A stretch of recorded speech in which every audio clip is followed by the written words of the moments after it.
The observation deck of the stellar compass hummed with the usual background noise of a functioning starship, life support systems breathing, engines purring in their quantum housings, and somewhere deep in the hull, the recyclers converting waste into something approximating fresh water.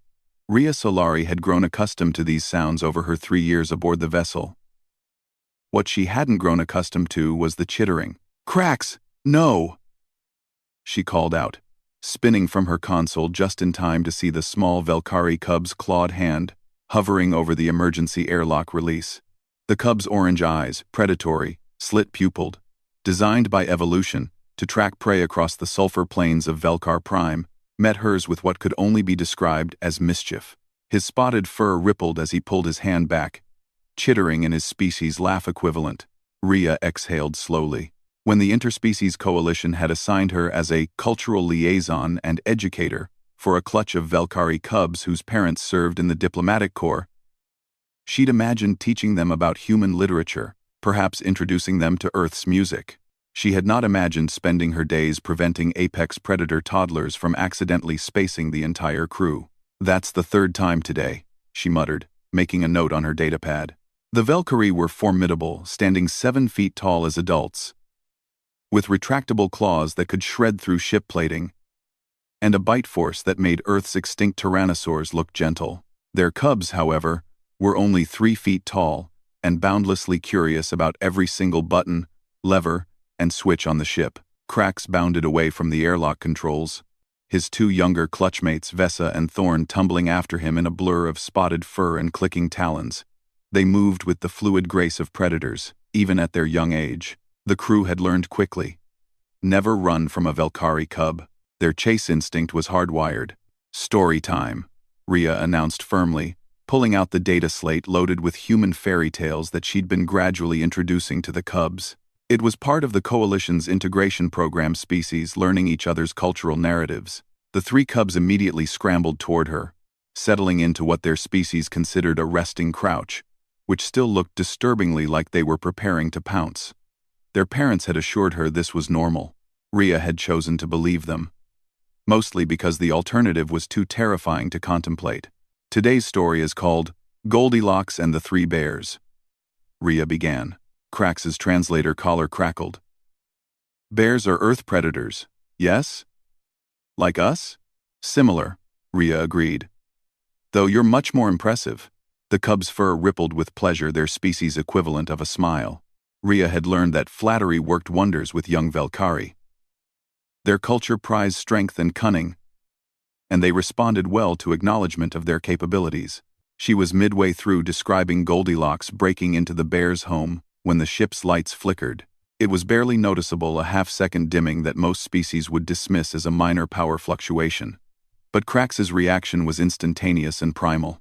The cub's body went rigid. His fur stood on end, doubling his apparent size. His pupils dilated until his eyes were nearly black, and from somewhere deep in his chest came a sound that Ria had never heard before. A resonant, bone-shaking roar that seemed to vibrate through the deck plating itself. Vesa and Thorn immediately responded, forming a protective triangle with Cracks at the point. All 3 cubs facing outward with claws extended. Their chittering had stopped. These were no longer playful children. These were predators responding to a threat. Ria's heart hammered, but years of training kicked in. She didn't move, didn't run. She understood, in that moment, what the Velkari truly were.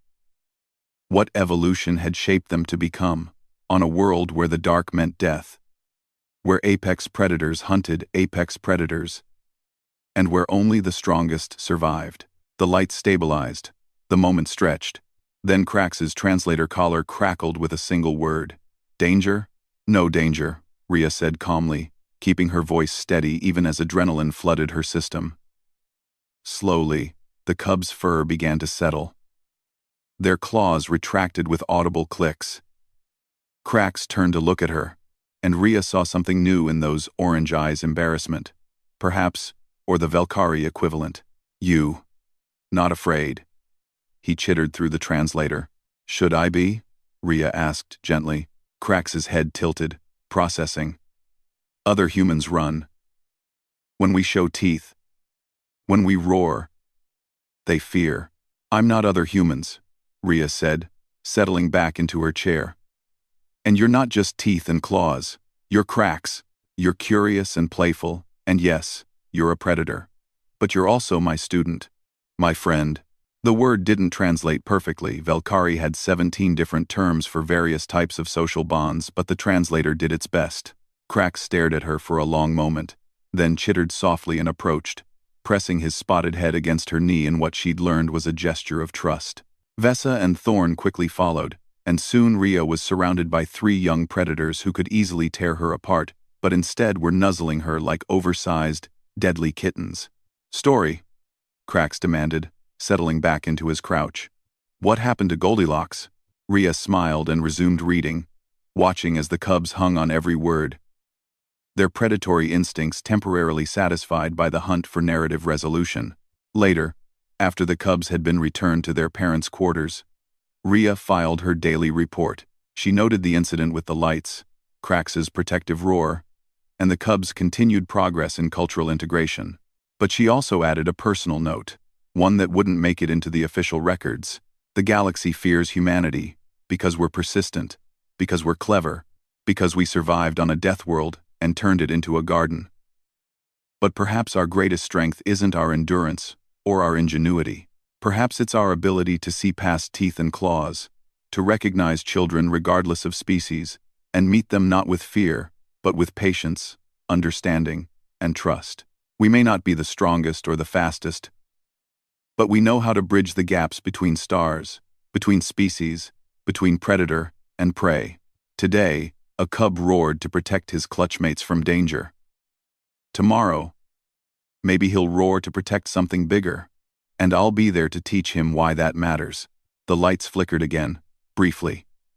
This time, there was no roar, only 3 cubs, sound asleep in their quarters, dreaming whatever dreams young predators dream, and 1 human, standing watch, pushing buttons of her own.